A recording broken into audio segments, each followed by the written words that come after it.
Welcome back to the Doctor is In television program. I'm Dr. David Morwood. I am a board-certified plastic surgeon here in beautiful Monterey, California. And I am so delighted, pleased, and honored to introduce you to my next guest. We joke back east in Burlington, Vermont, this is the real Dr. Morwood, my sister herself, Dr. Betty Jo Morwood, psychiatrist in Burlington, Vermont. Dr. Morwood, Betty Jo, thank you very much for being on my television program. Thank you very much, David, for inviting me and allowing me to speak to all the people watching who are interested in health and improving their health and getting more knowledge about general topics in health. So I very much appreciate that. Thank you. Well, my sister, Betty Jo, it's an honor, as I said. You're a psychiatrist in Burlington, Vermont. Yes. Why don't we summarize briefly for our viewing audience what the training period is like to become a psychiatrist, to become board certified, and also let's briefly outline the difference between a psychiatrist and a psychologist and perhaps a counselor, marriage and family counselor, etc. So first of all, let's start with the training period to become a psychiatrist. Of course, after high school, it's 4 years of college. Yes. And then 4 years of medical school. So the primary main difference between the various therapists and counselors that you mentioned is that psychiatrists are physicians. They're doctors first. Then they have a specialty interest and experience and training in a special area of child, adolescent, adult development, psychological development, their emotional maturity and expressions. So, Betty Jo, shall I call you Dr. Morwood or shall I call you Betty? You can call me Betty Jo is fine. Okay, thank you. So, 4 years of high school, of course. Then we have 4 years of college, 4 years of medical school, and then do you do an internship? Is there a residency in psychiatry? There is.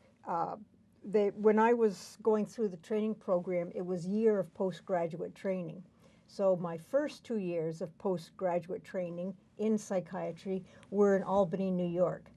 Then I transferred and finished my residency, which is a specialty training in psychiatry at Stanford.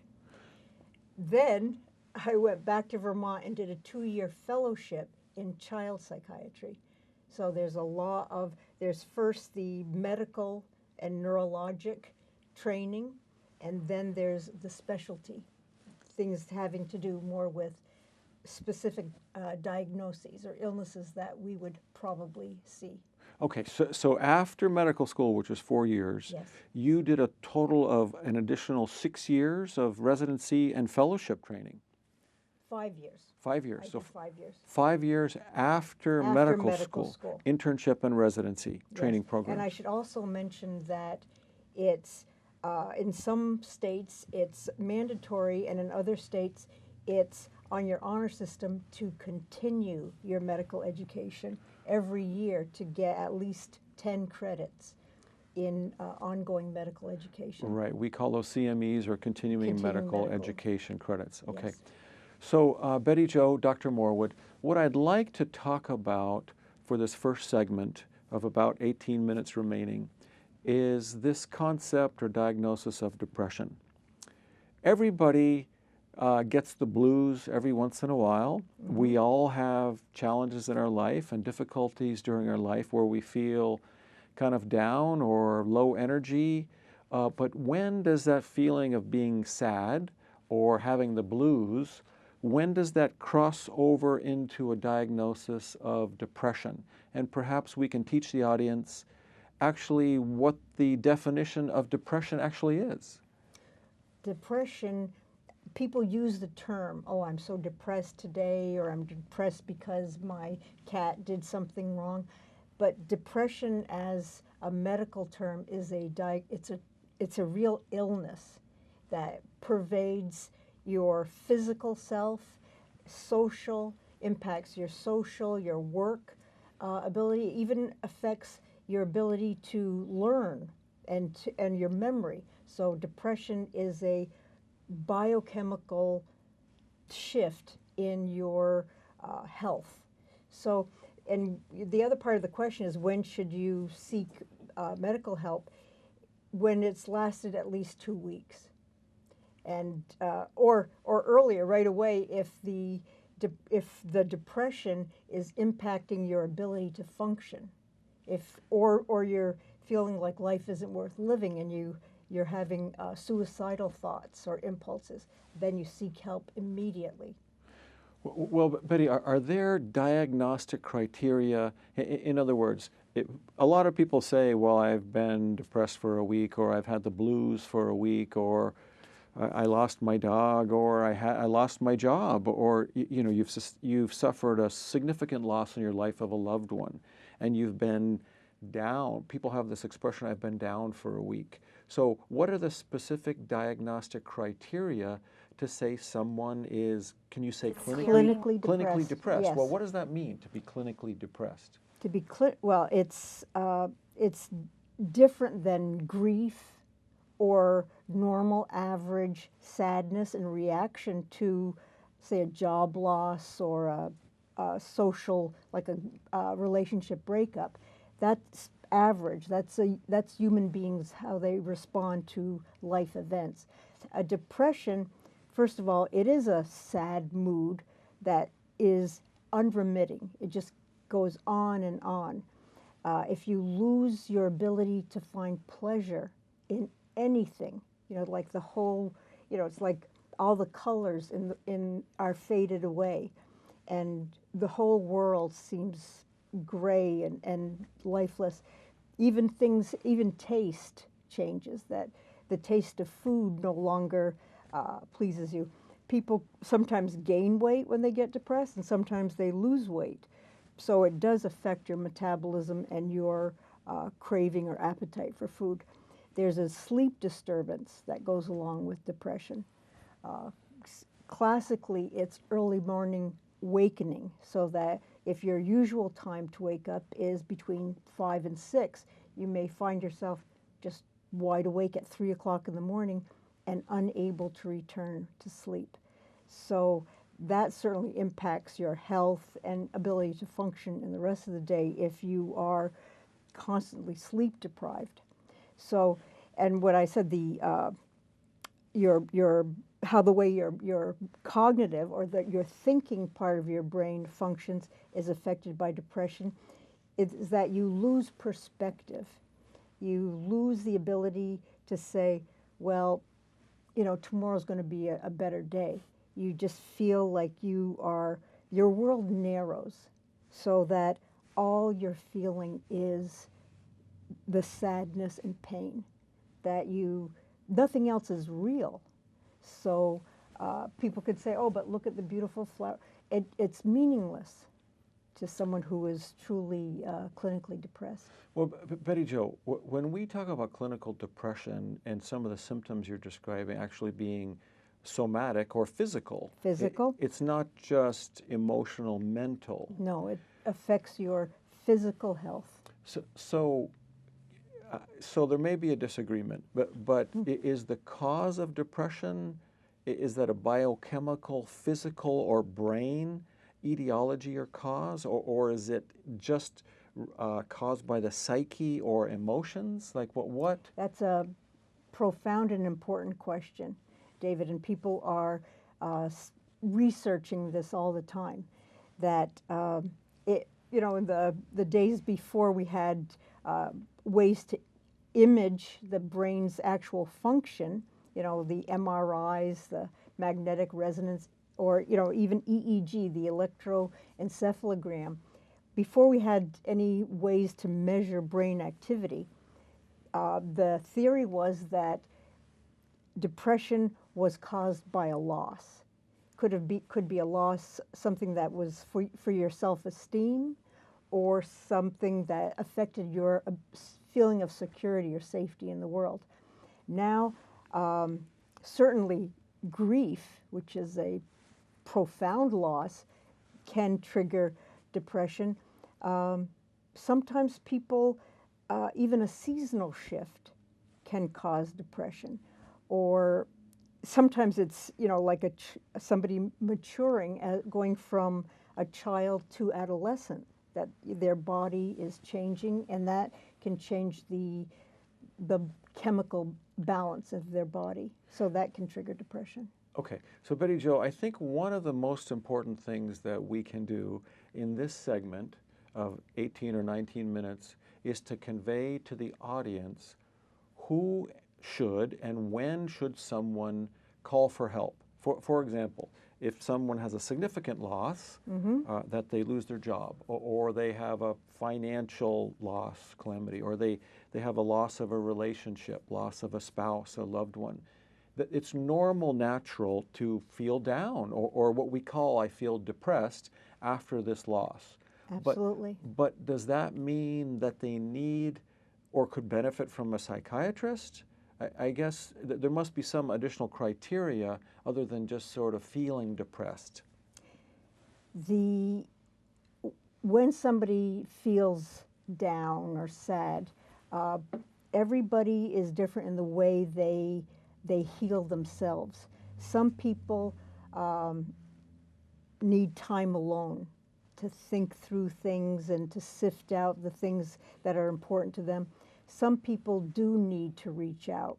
It's not necessarily a psychiatrist, but to reach out to a friend or close family member, someone to share and maybe give that perspective to the person. And maybe even some helpful suggestions on what they could do or should do to get themselves out of that sad mood. Again, if there is any thought of suicide, absolutely seek help, seek professional help, whether that's a counselor, a psychologist, or a psychiatrist. That you do not. That's the only problem that there's no solution for. So that's the flag to go get help. If someone feels like they're suicidal, suicidal. that is absolute black and white. That's Okay. Seek help. Okay. Now, of course, Betty Jo, we could talk about this for hours, and I find this fascinating. But everybody has, like, if you tell your friends, oh, I'm kind of depressed or down, everybody sort of has an at-home remedy. Oh, you should take up jogging. You should work out. You should listen to your favorite recordings, your favorite Beatles records. You should go to the movies. You should go out with some friends.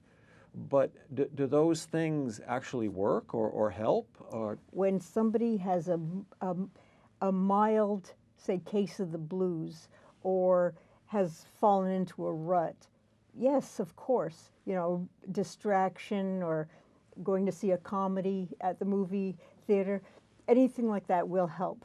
I'll quote to you one of my patients who says, "My friends tell me to just go to the gym and work out. That would make me feel better." She said, "I can't even move my foot." That the loss of energy, the lack of motivation or will, however will or willpower is defined, that makes it difficult, if not impossible, for someone to do the things that, it's common sense. Yeah, they would feel better if they did. They can't bring themselves to do it. Okay, so in listening to you, I've heard a few specific criteria.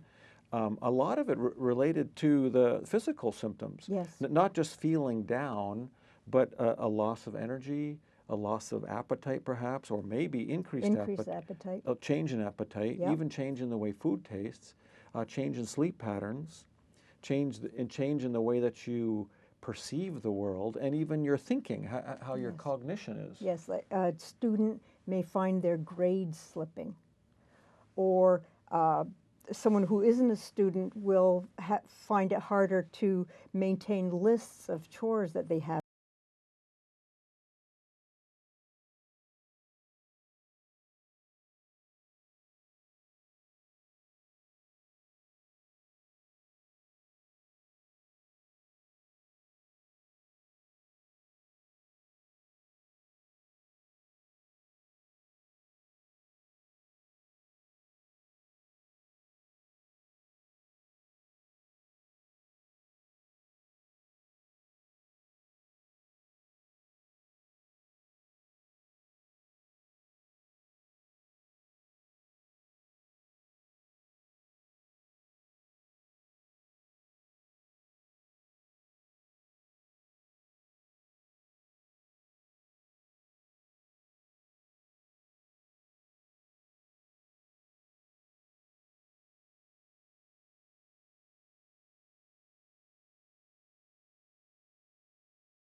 are optimists and some people are pessimists. It's personality. It's not a illness. It's not a disorder. It's not a disease.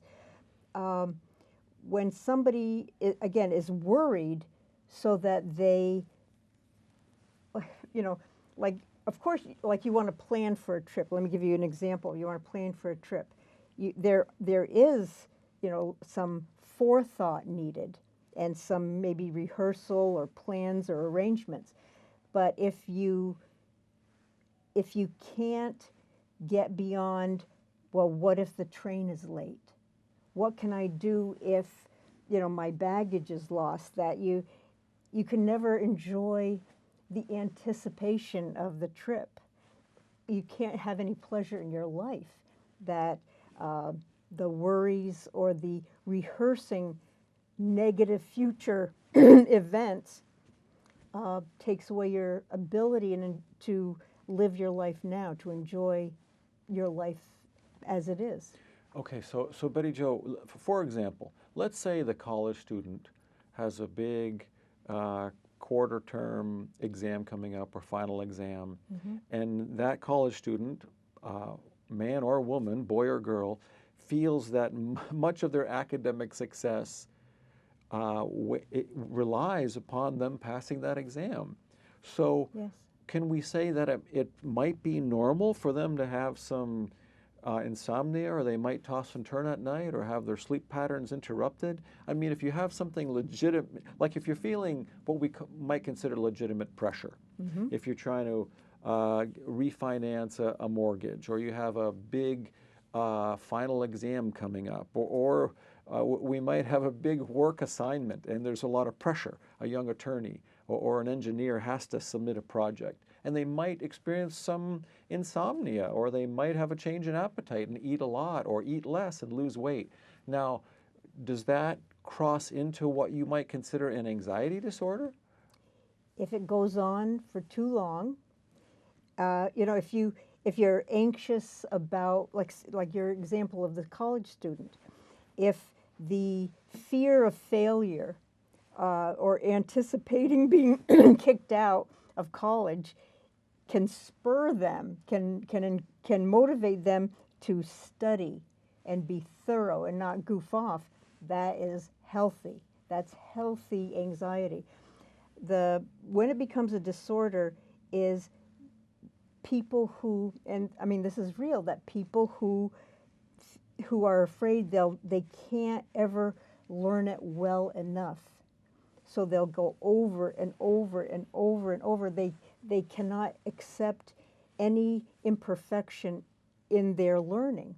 Or people who, at a final exam, they spend so much time on question number one, they don't go on. They don't finish the rest of the exam. That's crippling anxiety. That is certainly an anxiety disorder. Okay, so let's say that someone comes to see you and they seem to have some symptoms, and they describe behavior or thought patterns where they're stuck in kind of these negative thoughts or anxiety disorder and anxiety patterns. What can be done about that? Is there medicine? Is there talk therapy? Do counselors take care of that? Do you tell someone, hey, you need to walk by the beach every day, or you should go work out or take up a musical instrument? So what do we do? What does the psychiatrist do about someone with an anxiety disorder? First of all, there has to be an evaluation of the person's symptoms and the severity of those symptoms and how much those problems are impacting their life and not allowing them to get on with their life. So there's the evaluation, like how many symptoms do they have? How severe is each of those symptoms? Based on that, sometimes it would be some advice about going walking on the beach, or in general getting more exercise or eating fresh food rather than processed food. And again, when somebody is able to break out of their circular thoughts or their fears, if they're afraid to go out of the house, it's not going to do them much good to suggest they go to a gym. So if they can follow through with those, that's the advice, and that's all they need. Sometimes they need more professional counseling. The counseling that is, will assign homework, will have you rank your level of fear when it approaches, like, say, can you walk down the hall and look at an elevator, or can you walk up to the elevator and push the button? So it gives you assignments step by step to overcome fears that are paralyzing you. And yes, there are medications. Most people will think that, well, if you're anxious, you should be given a tranquilizer or a sedative. That seems like common sense, but that is way not the first choice. The first choice in if you evaluate and the person needs a medication to treat anxiety, the first choice is an antidepressant, a stimulant, something that brings you up. And then you're saying, well, the person is nervous, they should have something to calm them down.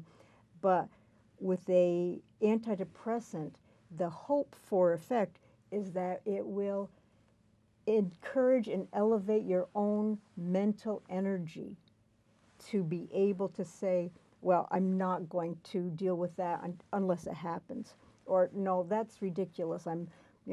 Spiders can't hurt me. Or nothing, I'm strong enough to deal with any things that come my way. Okay. Betty Jo, I have maybe it's a related question, it may be indirect or maybe direct, but what about what people call panic attacks, where people say, seemingly for no specific reason, they will suddenly feel anxious and their heart beats more rapidly, and they might get sweaty, and they have a pounding pulse. Mm-hmm. And some people experience these sort of somatic symptoms in their body that all of a sudden, for no apparent reason, they feel panic. Is that part of an anxiety disorder, or is that totally separate? No, that is an anxiety disorder. Someone can have generalized anxiety where they're, like you say, a worry war, always worried about things, and have panic attacks. The panic attacks people really suffer when they have panic attacks because they can occur anywhere, in a grocery store, while you're driving, at school, and you may be able to say, I'm not dying, I'm not going to pass out, I can breathe, but somebody described it as, okay, if you're standing on railroad tracks and you're seeing a locomotive come towards you, to say it's just a panic attack. It's the feelings are real, and people are feeling it's hard to get a breath, and their hands start tingling and their face goes numb, and they start sweating, or they feel like they're going to vomit or lose control of their bowels. It's a very intense, painful experience for people. Okay, so Betty Jo, this is fascinating to me. I wish we could talk about this stuff for hours. We have about a minute left. Now, yes. What about the person? Well, many people say, I can't wait to get home to have a scotch, mm-hmm. or I want to meet the girls or the guys at the local neighborhood bar. Everybody has a glass of wine or a cold beer, mm-hmm. or, everybody has a way of sort of unwinding, go to the gym or practice music. Now, that sounds to me like a very functional activity to do, I think. Now, that doesn't mean that a person has an anxiety disorder if they can't wait to finish their work and meet their buddies at the local bar for a beer, right? Or maybe it does. I don't. Well, when you say can't wait, most people, look forward to the bell or the 5 o'clock buzzer or whatever to think, okay, your work is over, now it's time to relax. That's normal. But if you keep thinking about, I want a beer, I want a scotch all day, that's you've got a problem. and to use alcohol as a slow, easy way to socially lubricate you and your friends, or to help you relax.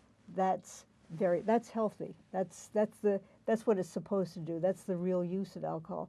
But to drink any kind of alcohol quickly so that it overwhelms your ability to process it, so your brain is almost getting poisoned from the alcohol and you can't maintain your balance, and that's bad. That's not good for your health. That's not good for anything or anybody. Well, Dr. Morwood, Betty Yes. Jo, my sister, it's been great to have you as a guest. I've learned a lot, and I'm sure our viewing audience has found this helpful. Thank you very much. Well, thank you. Next it's been time, a pleasure, an honor. Next time you come to California, I want you to be my guest again, please. Will do. Just ask me. Betty Jo Thank Morwood, you. psychiatrist in Burlington, Vermont. My sister, the real Dr. Morwood. Once again, I'm Dr. David Morwood. I am a board-certified plastic surgeon here in beautiful Monterey, California. And this is the television show The Doctor is In. We're now going to take a very brief pause for a very good cause.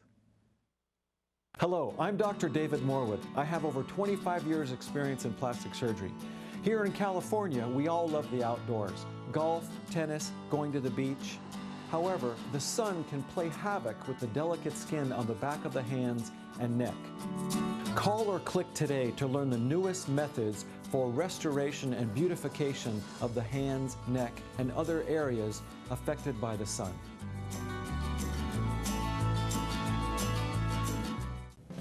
Hello, I'm Dr. David Morwood. I have over 25 years experience in plastic surgery.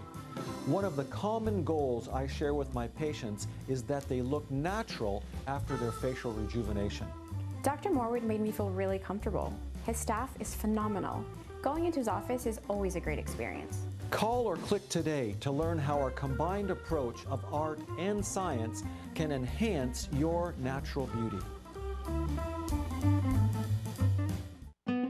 Hello, I'm Dr. David Morwood. I have over 25 years experience in plastic surgery.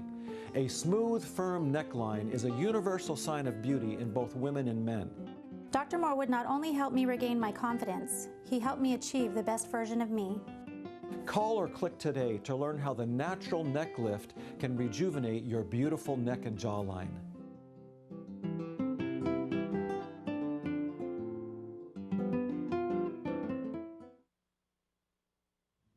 Welcome back to the Doctor is In television program. I am Dr. David Morwood. I am a board-certified plastic surgeon here in beautiful Monterey, California. Thank you very much for being with us today.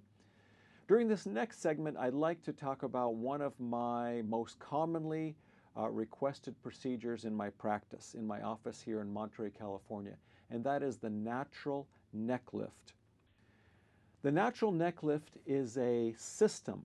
It's a system of careful analysis looking at your anatomy, your appearance, and your goals to develop a custom designed approach just for you. I think it's very important to emphasize that in my practice, and that is the same as in many high-quality board-certified plastic surgeons' offices, we like to offer a custom-designed approach. This is not the type of practice, it's not the type of procedure where you get in line. You can read about these places where you go, you get in line, and everybody gets the same operation or the same procedure or the same type of laser or same treatment. This is truly a custom-designed approach for men and women. Again, a careful analysis based on your own anatomy, your appearance, and your goals to develop a custom-designed approach just for you.